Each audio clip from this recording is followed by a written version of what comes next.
on this episode of the Sorority Chat podcast. I am a charity auctioneer, which means that I go on stage at big black tie galas, which you might have seen in movies where everyone's dressed up and everyone's super glamorous.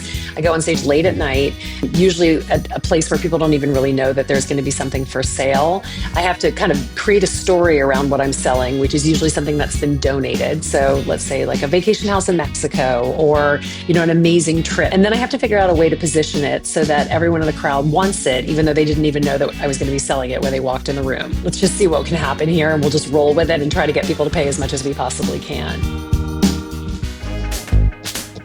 Hey y'all, and welcome to Sorority Chat. I'm Liz Toombs, a designer and sorority alum who's obsessed with all things Greek life. My mission? To bring you real conversations, smart insights, and fun stories that help make sorority living even better. So grab your favorite beverage, get comfy, and let's chat. Welcome back to Sorority Chat. Joining me today is Lydia Fenet. She is a trailblazer who is reshaping the landscape of her industry. She's a world-renowned auctioneer and founder of the first auctioneering talent agency, the Lydia Fenet Agency. In addition to her 2 decades as a global managing director at Christie's, Lydia became the lead auctioneer for the firm, single-handedly raising more than $1 billion, with a B, dollars for nonprofits and mastering the art of commanding rooms, inspiring confidence and leading with poise. Throughout her career, she has stood alongside celebrities, including Bruce Springsteen, Hugh Jackman, Matt Damon, and Jerry Seinfeld. But Lydia's influence extends far beyond the auction block. She's the author of the 2 best-selling books, The Most Powerful Woman in the Room Is You, and Claim Your Confidence. I have both of those, by the way. And the host of the Rockefeller Center-sponsored podcast, Claim Your Confidence. Hello, Lydia. Thank you so much. What a bio to read. I appreciate you reading that whole thing. Well, I think it's great information to share. You have such a rich history that makes you so valuable for coming on for listeners. Like you and I chatted about before the show, I really think you could give some tangible and practical advice for student listeners who are maybe about to go into internships or they're trying to figure out life post-college. And I wanted them to know who was giving them this advice. I love it. I love it. And yes, I love interns. I started as an intern, so it's one of my favorite jobs ever and one that I always love having around in the office at any time. I feel the same way. And so I kind of have 2 questions relating to interns for you to kick it off.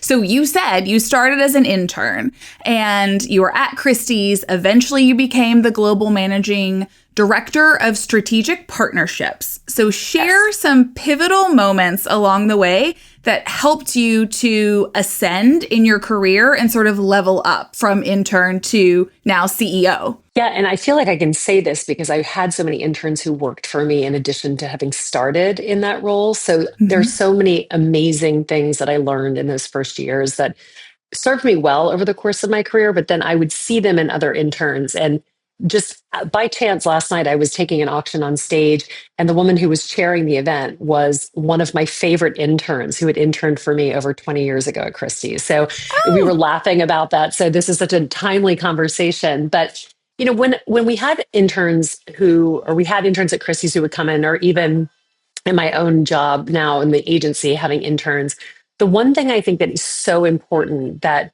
you really cannot put a price on is somebody who comes in with an attitude of wanting to work, wanting to learn, and excited to be there. It's really not as difficult as many people think. A lot of people think it's all about the resume, but truly the interns that I have found over the years, I couldn't tell you where they went to college. A lot of times I couldn't even tell you how they came to my desk, but there was something about them when they got into the office. They would show up with a smile on their face.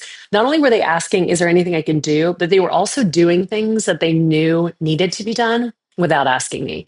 If you think about anyone when you're working in a corporate environment, they probably have 40 things going on over the course of the day. So if 2 of those magically disappear, then I promise you they will notice. And going back to the intern that I was talking about last night, what made her such a good intern, I can still remember the story 2 decades later. there was a time when there was not anything called an iPhone. There was something called a BlackBerry. And I don't know if Mm-hmm. anyone listening to this has ever heard of this. Maybe they're making a comeback.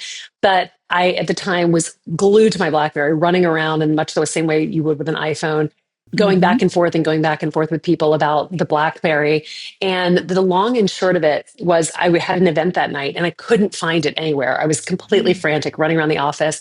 And I looked up, and Caroline, who's the name of the intern, was standing in the doorway and essentially looked at me and said, "What are you looking for?" And I said, "Oh, I'm looking for my BlackBerry." And she said, "I noticed there wasn't a lot of charge on it. And I knew that you had an event tonight. So I plugged it in for you." What a gem. Can you imagine? Like at the age of, she was still in college at that point. I think she was a junior in college.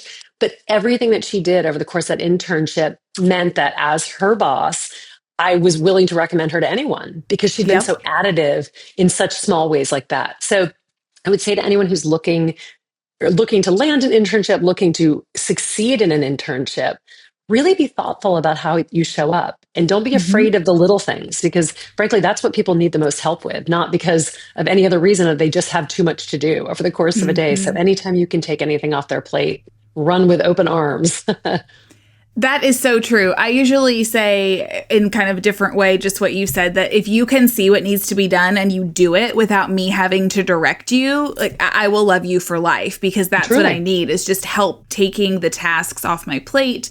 If we're at an interior design installation, just go do, execute. And it makes a Mhm. huge, huge difference. I would also say to add to that, there's so many things that someone who is in college, just coming out of college, knows about social media, about a Yes. different way of thinking, about a different audience.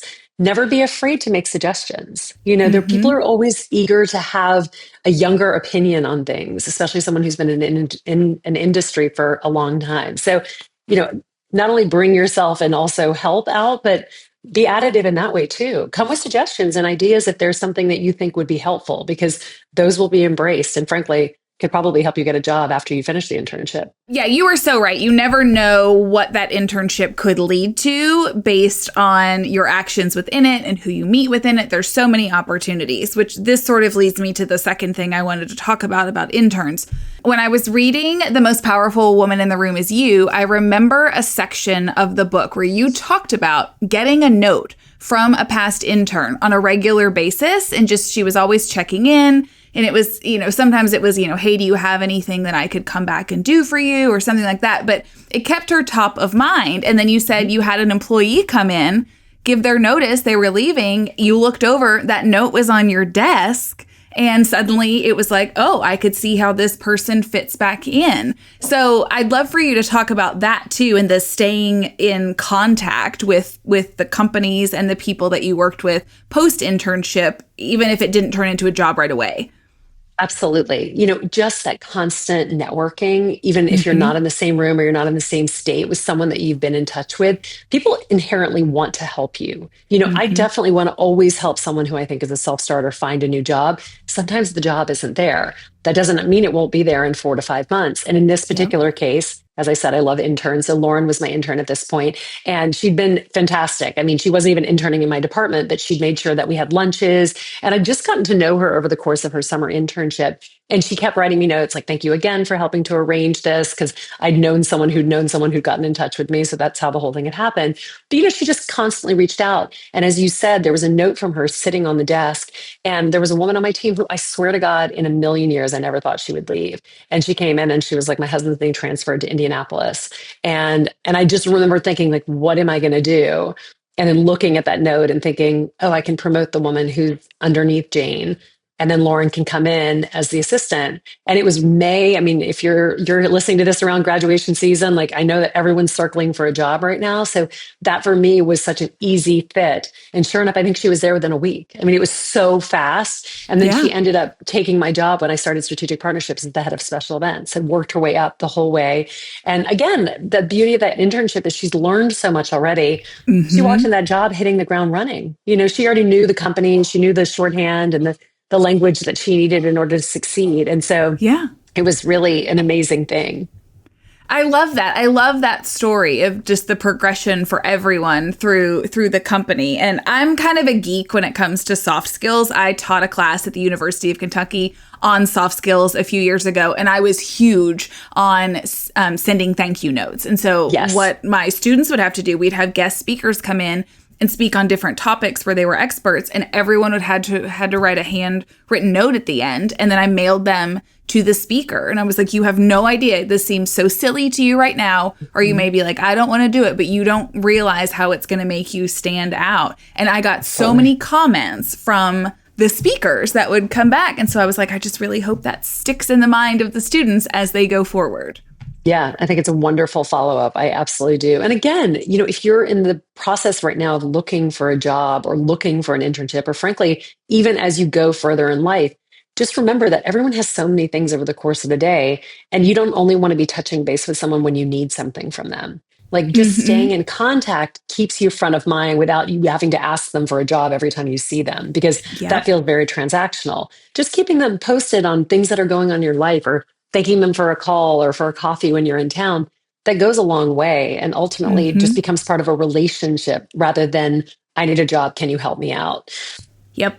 Yep, you're exactly right. I like the point about not being transactional, because it's not an authentic way to build a relationship at all. Yeah, networking is about getting to know someone on a human level, and then hopefully things fall out from there, right? But Yeah. if you know someone, you know a little bit more about them rather than, I'm sitting in your office for 30 minutes, I've told you everything you want to hear. Ask questions that are interesting. Ask questions that you're interested about. Don't ask what Chat GPT thinks you should be interested about. Oh, the ever-present Chat GPT conversation. Don't get me wrong, I love it. I'm just saying, don't use it, and don't come into my office with 50 pre-planned questions about like what a woman in her 40s would want to hear from someone coming in. Like, think about things that actually are interesting to you and come with those questions, and then tell me something really funny about yourself, because then I will remember you forever. Yes, yeah, that's good advice. So I feel like these tips so far, if somebody is pretty confident in themselves, they could execute all of these things very well. If someone is a little bit shaky in their confidence as they're starting a new job or new internship, what are your tips to help them to build that confidence and to feel more comfortable trying out these methods? Well, I think the most important thing when it comes to being in a corporate environment, of being in a workplace of any sort and building confidence, it really comes back to building the relationships within the company. You will feel more comfortable the more people you know, the more people you get to know on a personal level, so that when you're in a meeting with them, you're not completely freaked out that saying anything is going to make you like a person that they don't want to be near or around. You want to make sure that the conversations that you're having feel really organic and authentic. So never be afraid to introduce yourself to someone. I worked in a company for over 20 years, and there's still people. I mean, last night I was at an event, and these two young women came up to me and were like, we both work at Christie's. And I was so excited to meet them. I don't even work at the company anymore. But if someone had come up to me when I was working and said, I'm really interested in your department, can I talk to you for a couple of minutes about what you do in strategic partnerships? Of course, I would leave my door open or find time for a coffee and a walk, as I used to say. I didn't have a lot of time. So I'd be like, let's grab coffee and you can walk me to this next meeting or whatever. You can always find time over the course of a day to meet with someone who's coming up. And the people who are the most eager are the ones you want to interface with. So go in knowing that, and try to meet as many people as you can as early as you can, so that people know who you are, because you're more likely to be called out in meetings. You're more likely to be invited to things. You'll still be in people's mind when they're asked to do a mentor program or something like this. They will start coming to you in the same way that you will come to them.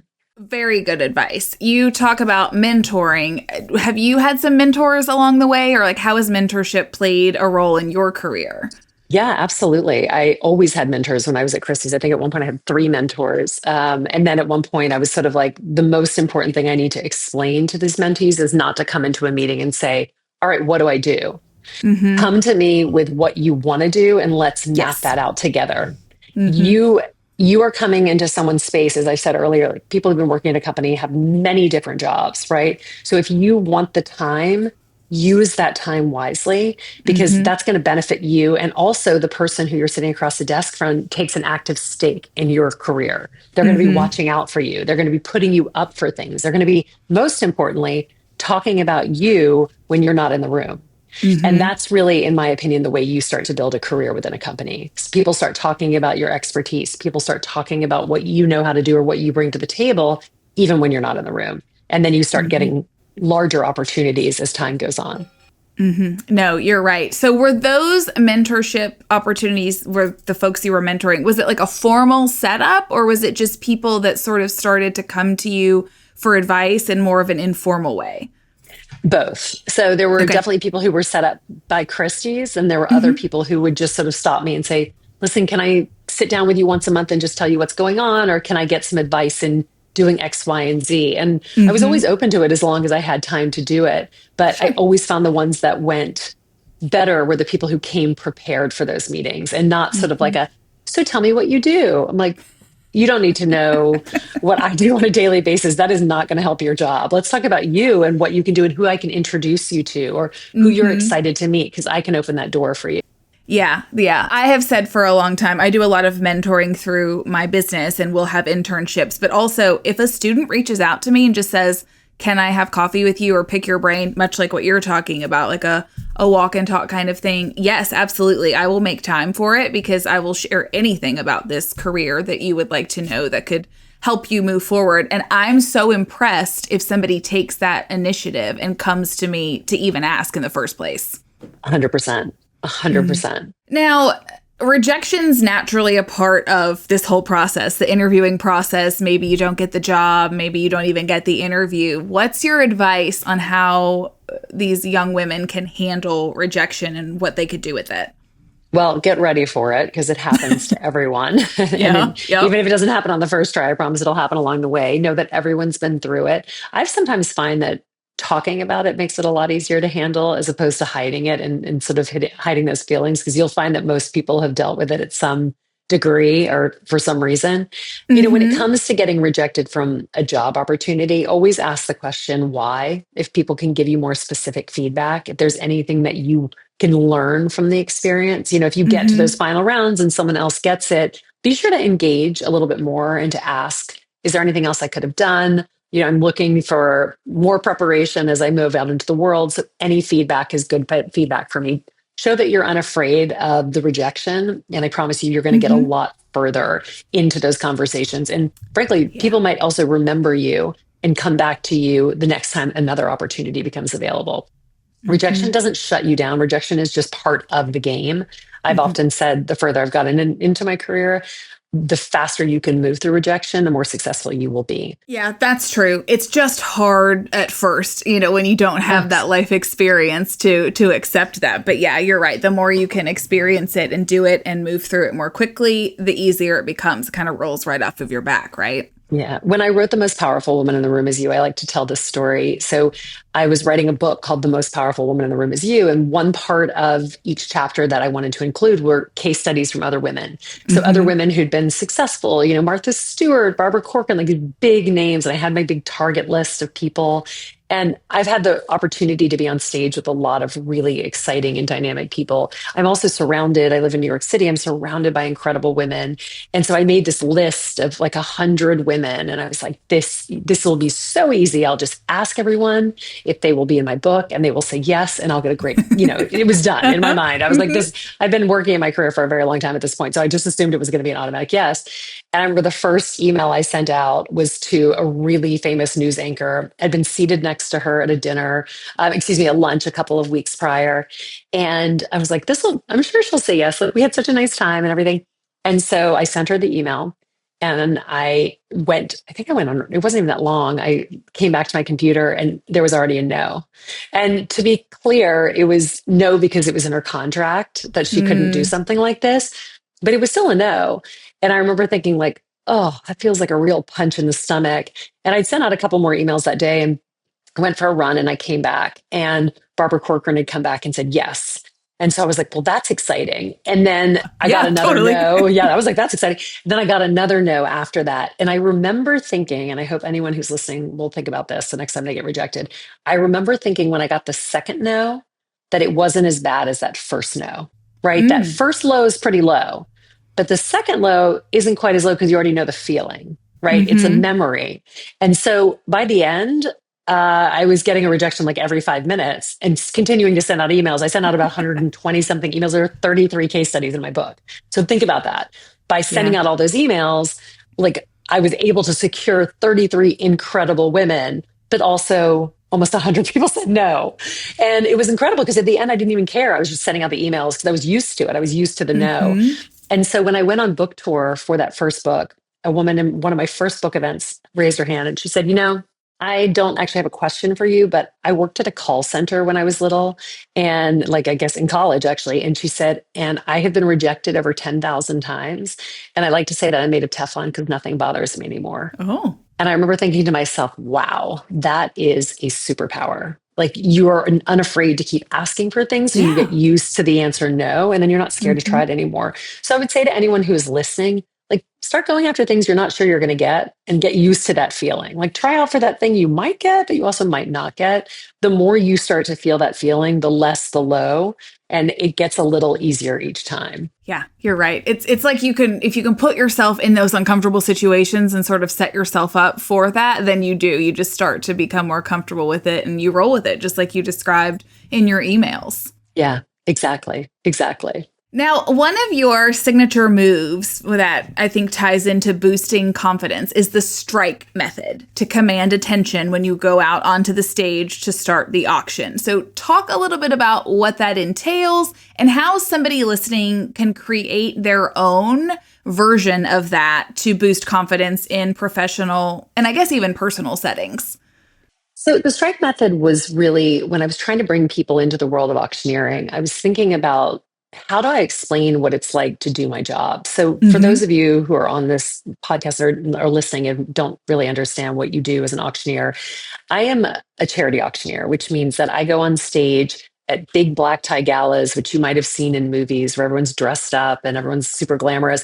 I go on stage late at night, usually at a place where people don't even really know that there's going to be something for sale. I have to kind of create a story around what I'm selling, which is usually something that's been donated. So let's say like a vacation house in Mexico or, an amazing trip to Africa is something I'm selling tonight. Mm-hmm. And then I have to figure out a way to position it so that everyone in the crowd wants it, even though they didn't even know that I was going to be selling it when they walked in the room. So it's kind of, I always like to say it's almost like this game that you play of let's just see what can happen here and we'll just roll with it and try to get people to pay as much as we possibly can. And so the strike method for me, when I first started taking auctions, I was 23 years old. And I'll never forget going out on those first stages. And I was so nervous and all of my Yeah. adrenaline and all of my nerves were going. And I had this gavel. And the first time I slammed it down, a gavel, by the way that it's created, isn't really meant to be slammed multiple times. But I was so nervous that I whacked it down and I broke the handle off. And then it kind of flew down and then flew underneath the podium. So then I had to like scramble to get it. And by the time I got up, the crowd wasn't paying attention anymore. And they never paid Mm. attention. And it was such a mortifying evening. And I was like, I'm never going to do this again. But then I started doing it more and more and more over the course of the year. And then it was sort of like things I was doing 50, 60 nights a year on top of my job. And what I realized was that every time I went on that stage, the gavel, which now no longer had a handle, it's just like the top part of the gavel that I would hold in my hand, was almost like Yeah. my feather from Dumbo. And I would bang it down 3 times as hard as I could because I'm walking out on stage in front of 1,000 people. A lot of times they're chatting, or maybe someone's spoken before me, so they're all looking at the podium. I needed a way to get my nerves out, but also to get people to focus on me. And so I would Mm-hmm. slam the gavel down 3 times. And the minute I was done, I always had the same line right after, which was, "Good evening, ladies and gentlemen. My name is Lydia Fenet. I'm here from Christie's Auction House, and I'm so delighted to be here this evening." And what I came to realize was that strike method for me was kind of what transitioned me from that point where I was nervous and the nerves were Mm-hmm. there and the adrenaline was coming in. It focused me. And then the next line was lined up. So I never had to worry about what was coming out of my mouth next. And as Mm-hmm. someone who teaches public speaking, I always say to people, you have to remember that the most nervous you will ever be is in that last second before you open your mouth. Because the minute you start talking, the adrenaline starts to go away. It's Mm-hmm. all of that leading up to, it's like a car crash, right? It's like that moment of like, oh my God, I don't want to do it. I don't want to do it. And then you start speaking and it's okay. So the Mm-hmm. strike method for me is something that started to bleed over into my professional life as well. When I would go into a meeting, I would sort of say to myself, like, even in my mind, it was like I could almost hear that gavel strike. So I couldn't bring Mm-hmm. my gavel to a business meeting, but in my mind, I was like, Good afternoon, everyone. I'm Lydia Fenet. I'm here from Christie's. I'm so excited to talk to you. And it literally became the same thing that I was doing in any high pressure environment, in any Hmm. moment that I was feeling worried or scared or nervous, and it immediately calmed my nerves. So what I say to people about the strike method, and now that I have access to people at the highest levels of their career, I find this in professional athletes. I find this in, CEOs of companies. Everybody has something they do to kind of hype themselves up, but also focus them and make them Hmm. feel calm in the space that they're in. So what I would say to anyone listening about finding your strike method is, what is it in your life that makes you feel strong, but also makes you feel calm? Is that a mantra? Is there something that you can think of? Is there a physical action that you can use? I have a woman who I coached for a long time who said that she used to tap the table after she read my book before she got on a big Zoom as if to say, here we go. And it was Oh. just like her entry point. And then again, she'd line up her first sentence afterwards to help with the nerves. So to me, that's what a strike method is about. And to people who are listening, maybe you play sports. Maybe you're going into a big interview. Maybe you have a big presentation where you have to stand up in front of a class this year. Those are really things that you can think about when you start putting together what your strike method will be. Do not bring a gavel unless you are in law school or you are going to be an auctioneer. But anyone else, like anything else you can think of, that's really what the strike method is there for. I love that. And as someone who most of my life dreaded public speaking, like I waited until my senior year in college to take the most basic level of like public speaking class that was required because I frankly hoped they would not make it a requirement and I could graduate without doing the class. There was going to be that 1 year where they just changed it. Yeah, I was like, oh, maybe they'll change it. You don't have to public speak anymore. And anyway, so I really appreciate your description of like it really does feel like kind of like an oncoming car crash that you're preparing for, and just your tips are really helpful, I think, because much like the rejection conversation we had, the more that I public speak, the less of a big deal it is to me. But there are some Yes. kind of grounding things that you do have to figure out that work for you, just like you're describing. Yeah, and I think it goes back to what we were talking about earlier. The repetition is such a huge part of it. When it comes Yeah. to public speaking, it's kind of what I said Yep. about rejection. But I was working with the same woman I was talking about earlier, and she said to me in one of our first calls, I really want to be a better public speaker. How do I do that? And I said, you have to speak in public more. She was like, oh, I was hoping you weren't going to say that. But it's true. And, I would say it even for me. I'm on stage 70 to 80 nights a year. So just for context, by myself with one piece of paper that has a description about a house in Mexico. People shove me out and are like, try to make $15 million with that. Okay, here we go. So it is really the kind of, it's really like its own kind of improv crazy, what's going on Hmm. in a room. I mean, all the components that would make anyone who fears public speaking want to literally die the minute they hear it. When I am in the middle of what I call a season, which is what I'm in the middle of in right now in May, when I have 26 auctions in a row, like every night on Mm. stage, I have no fear. I jump on and off that stage. I mean, there could be an auction if you called me in 5 minutes, I could go get on a stage right now. You give me a couple months off, that first one I go back on, I feel those nerves in my stomach. So I'm Oh. just telling you, the more you do it, the more you practice, the easier it gets. And that is the Hmm. easiest way to become better at it. Hmm. Yeah, no, you're exactly right. You said you started doing these auctions at 23, and my first thought was, oh no, like I could not have handled that at 23, talking to all those people. Just it seems so daunting at the time, in Well, that I didn't age, I say I guess was good too. at it. I just said I could do Yeah, it. yeah.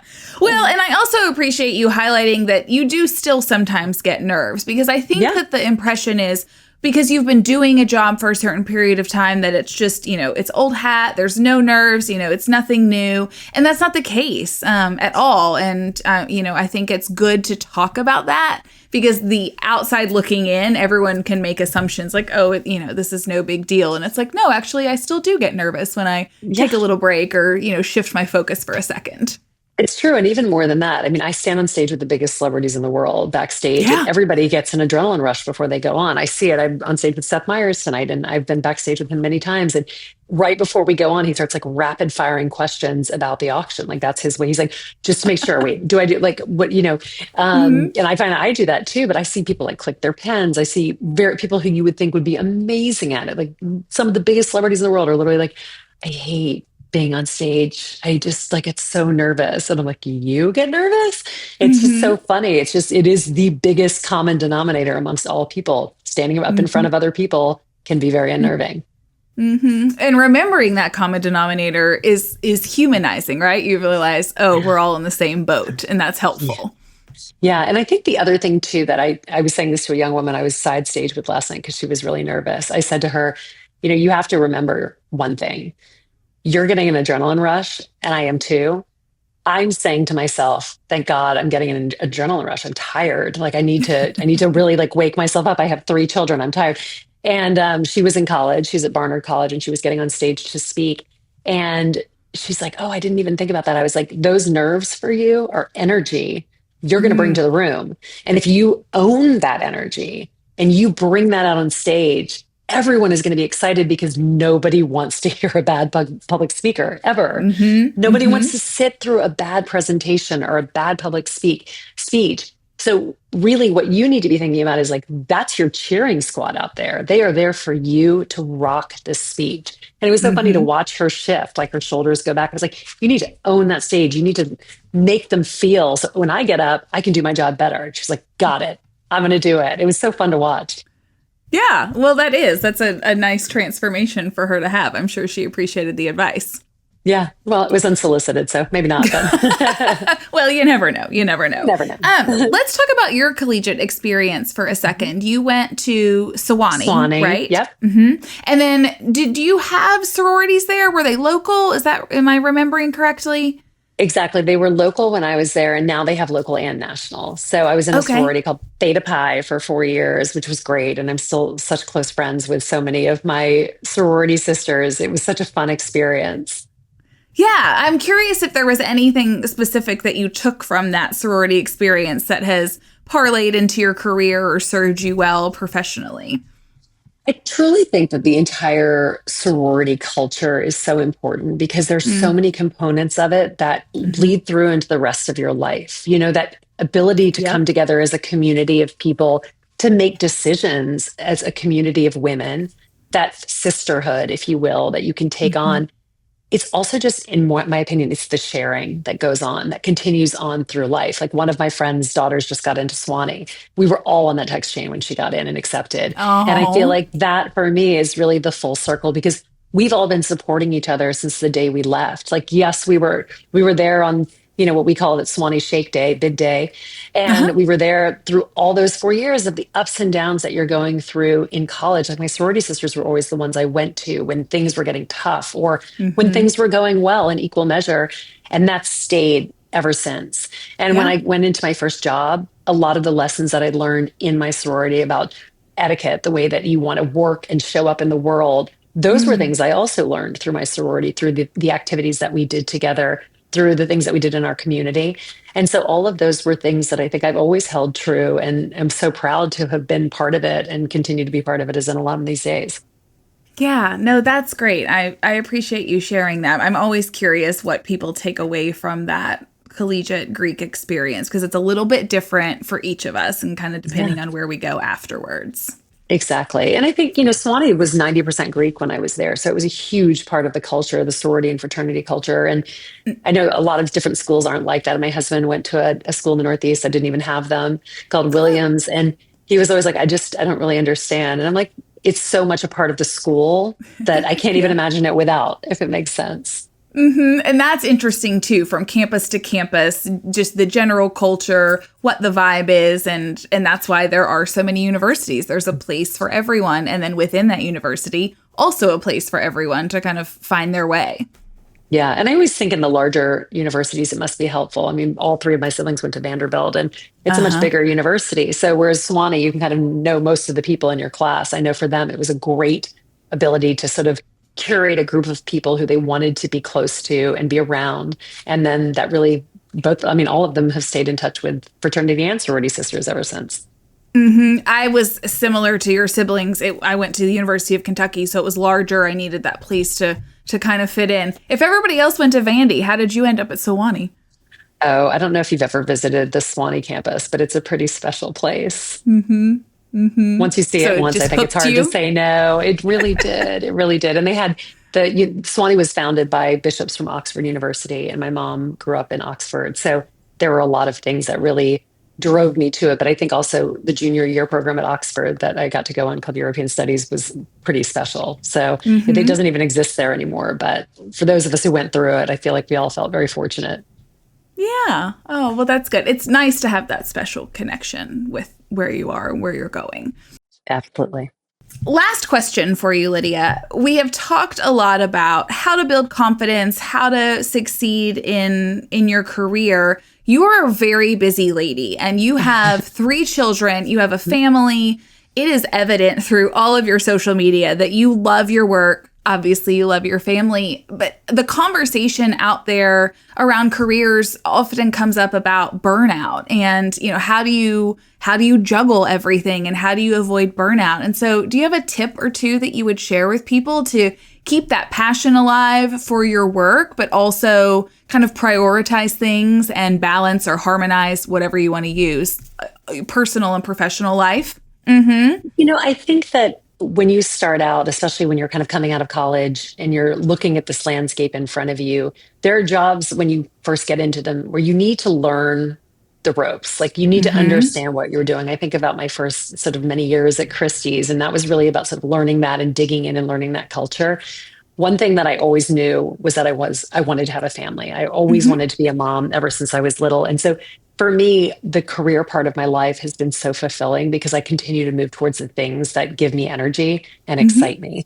And so my advice to anyone who's looking to have a career that's going to be long lasting and one that they can incorporate the things that they love into it as well as their family is to move towards the things that you're good at, not just that you know how to do, but things that you're good Mm-hmm. at, but you like, because you don't really run out of energy for things that you love doing over time. I mean, there are going to be days, obviously, all of us get tired over time, but for the Sure. most part, I've always found like if I'm on stage as a charity auctioneer, I have 4 auctions this week. I'm going to California tomorrow and then red eyeing to Miami the next day for another auction. And I think about that and how my like, oh, will I be tired? Maybe, but I'm never going to be tired when I'm on stage. Right. Mm-hmm. And so when I come home to my family, they see me as happy and fulfilled and excited and sometimes a little tired. But at the same time, they know that what I'm doing and what I'm running out to do, well, they zip up my dress as I leave. I come back usually in time for them to go to bed. So they know that what I'm doing makes me really excited and that I love it. And also that it helps support our family, which is a really important part of the journey for women too. Like Mm-hmm. don't ever think that you don't have a responsibility in your life to be financially secure, because that's another huge part of being a woman in this day and age and having a family and living the life that you want to live. So for Mm-hmm. those of you who are out there thinking about the balance of being a mom and having kids, like know that you can do it. And there are going to be times where you are stressed. There are also going to be times where you're like incredibly happy. But I think it's not something that isn't doable. So don't ever think that it isn't something you can achieve. Agreed. Very good advice. I feel like the financial security and doing what you want to do and building the life you want is a whole other podcast conversation. There's so much to Yeah, say about that. absolutely. Absolutely. And I don't ever want anyone to lose sight of it. Nope, nope. That's very, very good advice. If people would like to connect with you further or find the books, where can they do that? So I'm on Instagram a lot at Lydia Fenet, LinkedIn as well, Lydia Fenet, and I have a small TikTok account because someone else used my name and used all my videos, and I haven't figured out how to shut that down. So if anyone who's Oh, young wants to tell me how to do that, let me know. But I would say Instagram, DM me. I'm on it all the time, so feel free to reach out anytime. I'm always happy to give advice, jump on a Zoom, and if I'm in town, grab coffee. that's awesome. We'll be sure to put your Instagram handle in the show notes. And I appreciate you so much for coming on and just sharing your tidbits of wisdom and your stories. Thank you so much, Lydia. Thank you for having me, Liz.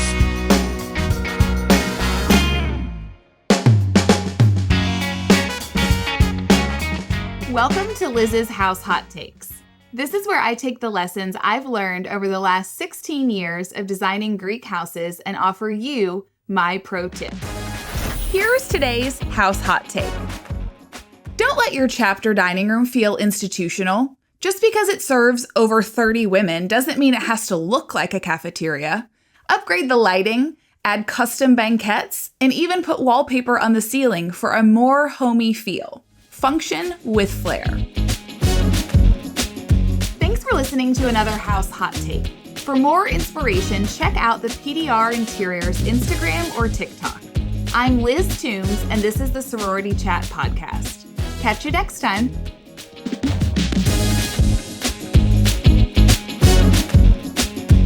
Thank you so much for tuning in. If you're listening on a podcast platform, make sure to follow the show so you never miss an episode.